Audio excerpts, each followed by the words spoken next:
Hello नमस्कार जय हिंद दोस्तों। कैसे हैं आप सब? उम्मीद करता हूं कि आप सब ठीक होंगे। दोस्तों, ये जो गाड़ी आपको सामने दिख रही है ये है बोलेरो नियो।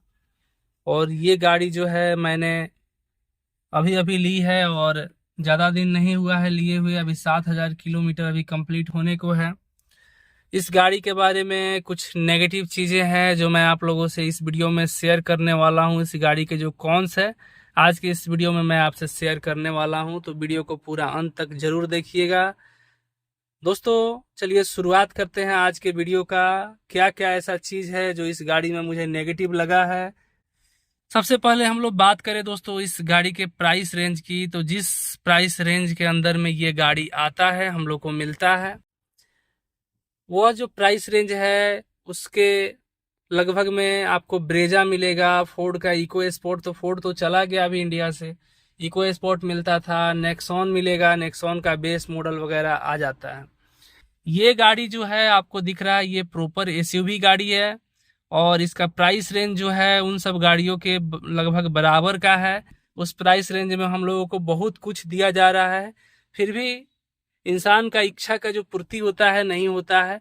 तो कुछ ऐसी चीज़ें हैं जो इसमें होनी चाहिए, वो चीज़ मैं आप लोगों को इस वीडियो में बताऊंगा। और कुछ ऐसी चीज़ें हैं जो इस गाड़ी में थोड़ा मुझे सही नहीं लगा है, जो कि मैं आप लोगों से शेयर करूंगा कि आप लोग अगर इस गाड़ी को लेने जा रहे हैं या लेने की प्लानिंग कर रहे हैं तो आप लोगों का हेल्प हो सके। तो वीडियो को पूरा अंत तक देखिएगा। वीडियो अच्छा लगेगा तो वीडियो को लाइक कर दीजिएगा और चैनल को सब्सक्राइब कर लीजिएगा। सबसे पहले दोस्तों, अगर इस गाड़ी के इस स्टीयरिंग की बात की जाए जो आप लोगों को दिख रहा है अभी, अगर आपने स्कॉर्पियो चलाया है तो उसका भी जो स्टीयरिंग है थोड़ा हार्ड आता है। फॉर्चूनर चलाया होगा तो फॉर्चूनर का भी हार्ड आता है, उसी तरीके का हार्ड स्टीयरिंग इसका है। मतलब इसको चलाने में थोड़ा मेहनत होता है।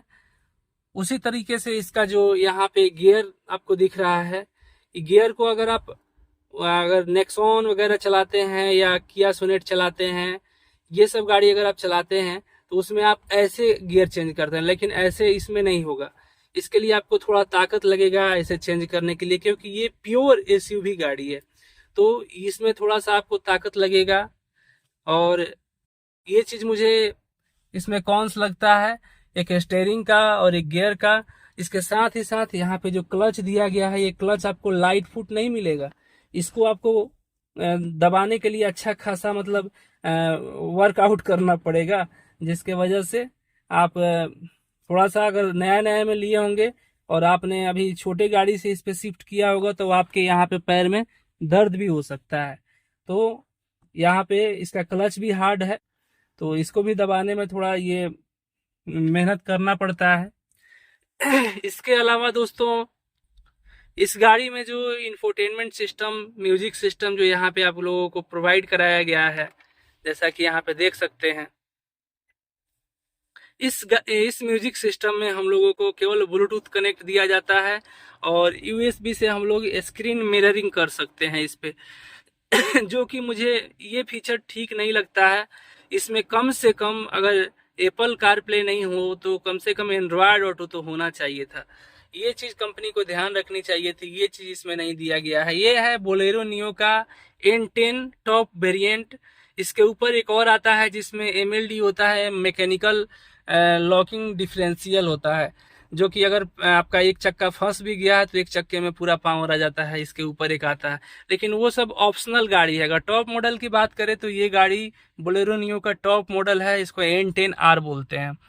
तो ये चीज़ यहाँ पे जो इसका म्यूजिक सिस्टम दिया गया है, इसमें कम से कम एप्पल कार प्ले तो होना ही चाहिए था, और इसमें ये चीज़ नहीं है, जो कि मुझे दिक्कत होता है इसको टॉप मॉडल को लेने के बाद भी। तो कम से कम ये चीज़ कंपनी को देना चाहिए। और मैं इसमें एक और चीज़ ऐड करना चाहूँगा दोस्तों, ये जो फीचर यहाँ पे दिया गया है सेंटर में, ये जो पावर विंडो का कंट्रोल और यहाँ पे विंडो का जो लॉक करने का फीचर दिया गया है, ये चीज़ मुझे समझ में नहीं आता ये किस तरीके का इंजीनियरिंग किया गया है इसमें, क्योंकि इस चीज़ को यहाँ पे देना चाहिए था। ये चीज़ मुझे बिल्कुल भी ठीक नहीं लगा है।